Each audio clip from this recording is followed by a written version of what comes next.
कि जीवन में ज़रूर एक बार कम से कम गंगा में नहाना चाहिए। यह केवल अंधश्रद्धा नहीं है, यह तो चुकोटी की आत्मीय श्रद्धा है।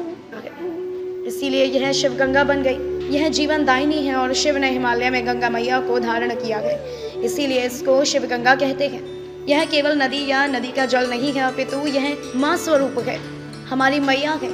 अजय कुमार पांडे जी ने बड़े श्रद्धा भाव से संपूर्ण विश्वोद्धार का बड़ा सपना देखकर शिव गंगा प्राइवेट लिमिटेड नाम से एक कंपनी रजिस्टर की है, जो गंगा की तरह धीरे धीरे संपूर्ण विश्व में फैलकर विश्व व्यापक बनेगी और संपूर्ण विश्व का कल्याण करने के लिए माँ गंगा की तरह वरदान साबित होगी, ऐसा विश्वास है। शिव जी का वरद हस्त और माँ गंगा का वरदान, इसीलिए वह कंपनी शिव गंगा नाम से पहचानी जा रही है।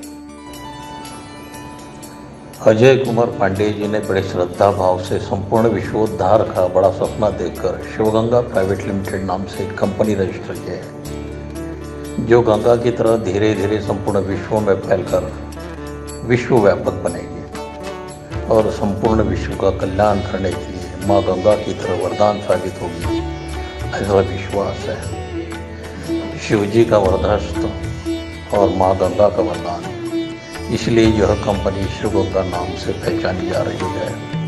हर हर बोले, हर हर गंगे।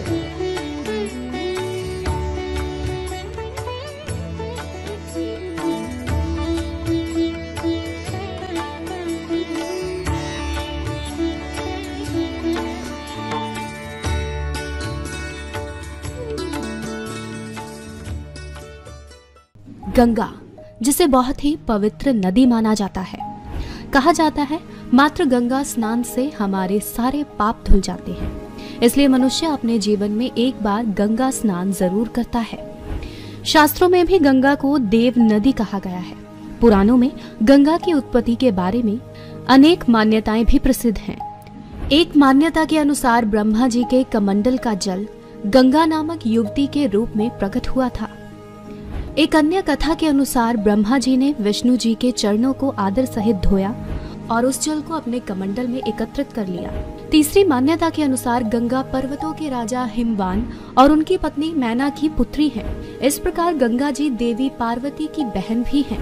प्रत्येक मान्यता में ये अवश्य आता है कि गंगा जी का पालन पोषण स्वर्ग में ब्रह्मा जी के संरक्षण में हुआ। इस नदी को पृथ्वी पर लाने का काम महाराज भागीरथ ने किया था।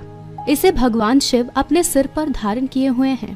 तो दोस्तों, आज हम इस वीडियो में आपको बताएंगे श्री हरि के चरणों से गंगा शिव जी की जटाओं में क्यों और कैसे विराजमान हुई।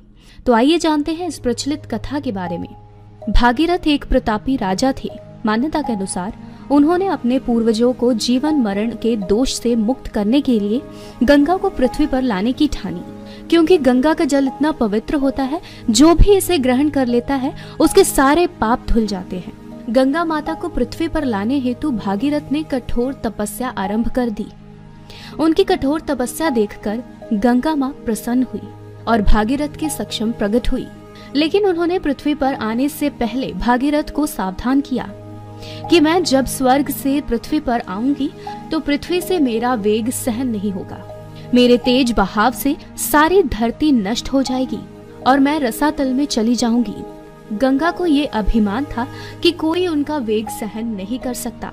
ये सुनकर भागीरथ सोच में पड़ गए, लेकिन वो जानते थे महादेव उनकी मदद अवश्य करेंगे। तब उन्होंने भोलेनाथ की उपासना शुरू कर दी। संसार के दुखों को हरने वाले शिव शंभु उनकी उपासना से प्रसन्न हो गए और भागीरथ से वर मांगने को कहा। भागीरथ ने अपना सब मनोरथ उनसे कह दिया। शिवजी ने भागीरथ को तथास्तु कह उनकी प्रार्थना स्वीकार की। गंगा जैसे ही स्वर्ग से पृथ्वी पर उतरने लगी, गंगा का गर्व दूर करने के लिए शिव ने उन्हें जटाओं में कैद कर लिया। वह छटपटाने लगी और शिव से माफी मांगी।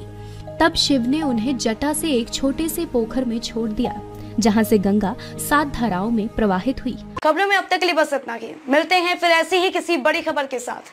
तब तक के लिए नमस्कार और देखते रहिए BNN न्यूज।